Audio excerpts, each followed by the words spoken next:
आप देख रहे हैं न्यूज 24 ABN। राजनाथ सिंह बोले, आधुनिक प्रौद्योगिकियों ने युद्ध के आयाम को बदला, तकनीकी चुनौतियों के समाधान से भारत मजबूत। रक्षा मंत्री राजनाथ सिंह ने शुक्रवार को कहा कि अत्याधुनिक और अग्रणी प्रौद्योगिकियों ने युद्ध के आयाम को बदल दिया है। इनके कारण आधुनिक युद्ध की मारक क्षमता में अप्रत्याशित वृद्धि हो रही है। उन्होंने कहा, हमें artificial intelligence, quantum कंप्यूटरिंग, machine learning और क्लीन टेक जैसी परिवर्तनकारी तकनीकों में अग्रणी भूमिका निभानी होगी। युद्ध की परिस्थितियां तेजी से हार्डवेयर से सॉफ्टवेयर की ओर परिवर्तित हो रही हैं। राजनाथ राष्ट्रीय विज्ञान दिवस पर यहां DRDO की ओर से आयोजित विज्ञान वैभव 2025 समारोह को संबोधित कर रहे थे। उन्होंने युवाओं से वैज्ञानिक सोच विकसित करने और सरकार के प्रयासों से देश में स्थापित किए जा रहे अंतर्राष्ट्रीय स्तर पर प्रतिस्पर्धा बुनियादी ढांचे का सर्वोत्तम उपयोग करने का आह्वान किया, ताकि अग्रणी प्रौद्योगिकियों में उत्कृष्टता हासिल की जा सके। रक्षा मंत्री ने कहा, यदि भारत के पास महत्वपूर्ण तकनीकी चुनौतियों का समाधान है तो देश प्रतिकूल परिस्थितियों में भी मजबूत और सुरक्षित रह सकता है।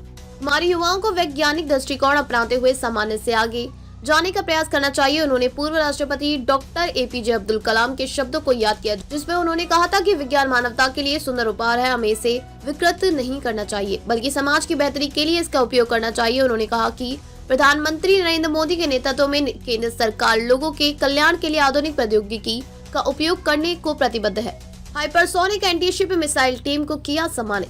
रक्षा मंत्री ने तेलंगाना के हैदराबाद में स्वदेशी मिसाइल प्रणालियों के डिजाइन और विकास के केंद्र doctor APJ Abdul Kalam missile complex का दौरा किया है। उन्होंने लंबी दूरी वाले हाइपरसोनिक एंटी-शिप मिसाइल परियोजना की टीम को भी सम्मानित किया, जिसकी उड़ान का सफल परीक्षण नवंबर 2024 में हुआ। सफल परीक्षण ने भारत को हाइपरसोनिक मिसाइल क्षमताओं वाले चुनिंदा देशों के समूह में शामिल कर दिया है। युवाओं में दुनिया को हिला देने की क्षमता। राजनाथ ने कहा, प्रत्येक युवा प्रतिभा और दुनिया को हिला देने की क्षमता है, बस इसे पहचानने और इसे हासिल करने के लिए खुद को प्रतिबद्ध करने की जरूरत है। उन्होंने कहा कि भारत के युवाओं में अपार क्षमता है।